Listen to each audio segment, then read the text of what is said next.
Dear students, I welcome all for this session on method overloading. In this session, you will learn what is method overloading and what are the advantages of method overloading. Before we learn about method overloading, let us see what was missing in our earlier programming language like C. Why C? Because you are already familiar with the C language and you have studied C language in your previous semester. Okay, so in C language, to add two numbers of different data types, you would have written a functions separately for processing different types of input as shown in this slide. To add two integer numbers, you will write a function that finds the sum of two integer numbers. And to add two real numbers, we need to write a separate function that finds the sum of two real numbers. That means the numbers are of float type. Similarly, to add two numbers of mixed type, like one integer and the other float type, then a separate function needs to be defined. Here, you have to observe all these functions are similar because they are performing same addition operation, but they are accepting different types of numbers. Okay. While calling this function, the programmer has to remember the different function names. Here there are three different functions, so the programmer has to remember three different functions. It will be sometimes a tedious task if the number of function names are more. If so, why don't we have a single function name instead of three that performs addition of any two numbers? To answer this question, in Java, we use the concept of method overloading and polymorphism. In our earlier session, we have learnt about polymorphism. Polymorphism means the ability to take more than one form. Here the ability is related to the function. The concept of polymorphism is implemented in Java by overloading methods. In Java, it is possible to create methods that have the same name but different parameters list and different definition. And this is called as method overloading. That means, as we seen in our previous example, instead of using three different function name, we can use only one function name that exhibits different behaviors. Method overloading is used when objects are required to perform similar tasks but using different input parameters. When we call a method in an object, the Java virtual machine at runtime decides which method to execute based on the number and the type of parameters that we pass. And this is called as runtime polymorphism. There are two ways to overload a method in Java.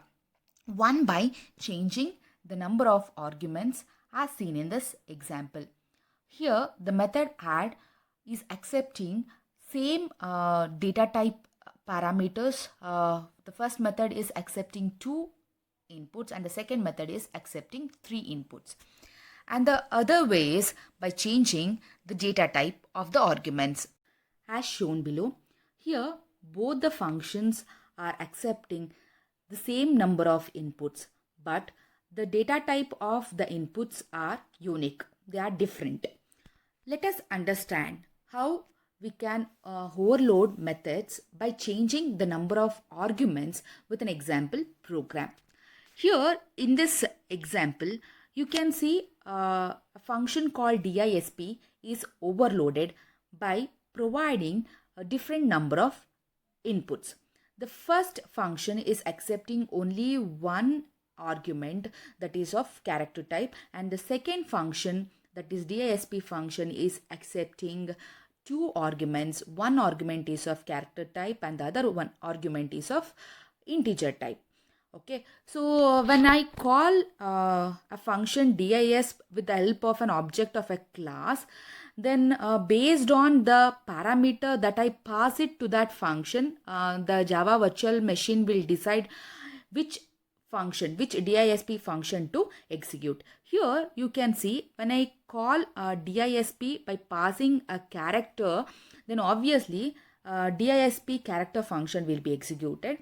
When I call DISP function by passing two inputs, that is one is of character type and the other one is of integer type, then DISP function which accepts character and number, so this function will be executed. So this is how the Java virtual machine will decide which function to execute or which method to execute at runtime based on the number of parameters that we pass it to the function. Okay, so this is one way of overloading methods in Java. Let us see another example to illustrate how we can overload methods by changing the data type of the arguments that we pass it to the method. In this example, the same DISP method is overloaded by passing arguments of different data type. But both the methods are accepting only one parameter. Okay, so when I call DISP function by passing a character type value, then this function will be executed. When I call a DISP function by passing an integer number, then this function will be executed. So this is all about method overloading in Java. This is how Java implements the concept of object-oriented programming feature, that is polymorphism. Let us see the advantages of method overloading. Method overloading increases the readability of the program. A programmer can easily build more readable program with the help of method overloading. Next, a programmer need not give different names for all the methods which does similar functions. With the help of method overloading, he can give only one name for all the functions that does a similar function or task.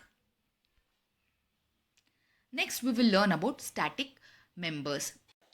We know that a class consists of variables and methods. These variables and methods are called instance variables and instance methods. This is because every time the class is instantiated, a new copy of each of them is created. They are accessed using an object of the class along with the dot operator that we have discussed in our previous session. Let us assume that we want to define a member that is common to all the objects and accessed without using a particular object. That means without creating an instance of a class. Okay, so that is possible in Java with the help of static keyword. Static members are those which belongs to the class, and you can access these members without creating an instance of that class. That means without creating an object of that class, you can access static members. The static keyword can be used with methods, fields, and blocks. That means you can make a method as static, variable as static, and even you can create a static blocks in Java. Let us see how we can use a static keyword with methods. So here is an example program to illustrate how to make a method as a static. It is very simple. So you have to prefix a method by a static keyword. When a method is declared as static method, then there is no need to create an object of that class to use that method. You can see here the sample is a method which is made static. To call that sample method, I have not created any object of that class. So instead, we have to write the class name, that is my class, then dot operator and the name of the static method. This is how we can create static methods and we can call static methods in Java. Very simple. Static methods are those methods which does not require any instantiation for calling that method. Okay. So without creating an object of the class, you can directly call that method. So such methods, we call it as static methods in Java. Even we declare main method as static, because main method has to be executed before creating any object of that class. Hence, we always declare a main method as a static method. Static fields. Static fields are nothing but static variables which are used when we want to have a variable common to all instances of a class. That means the static variable is common to all objects of a class. So remember, Java creates only one copy of static variable which can be used even if a class is never actually instantiated. That means to use a static variable, you need not create an object of the class. Directly you can have an access to that static field or static variable. Let us look into this example where I have created a variable called data with a value 20 and have declared this variable data as static variable by prefixing static keyword. Once you declare that variable as static, you can directly access that variable by writing the class name and dot operator followed by the static variable name without creating an object of that class. And this static variable will be common to all the objects, and only one copy of this variable is maintained by the Java virtual machine. Hence, any changes that you perform on this static variable will be affected, and that changes will be reflected for all the objects. Okay. So next we will discuss about creation of static blocks. We use flower brackets to create a block of code. We can make a block of code static by writing a static keyword as shown here. Static block is a block of code which consists of a set of instructions, and that instructions are executed only once when a class is loaded into the memory. Usually, static blocks are used to initialize static variables, and static blocks are the blocks that are executed first before executing any statements in the program. So when you execute this program, the first message that you get it on the output window is this. That is, hello, this is a static block. After printing this statement, the program will print this statement. That means the message within the main function is executed. Next, nesting of methods. We discussed earlier that a method of a class can be called only by an object of that class using the dot operator. However, there is an exemption to this. A method can be called by using only its method name by another method of the same class, and this is known as nesting of methods. Nesting of methods means a method within another method. Okay, when you call another method within a method, it becomes nesting. Here is a program to illustrate nesting of methods inside a class.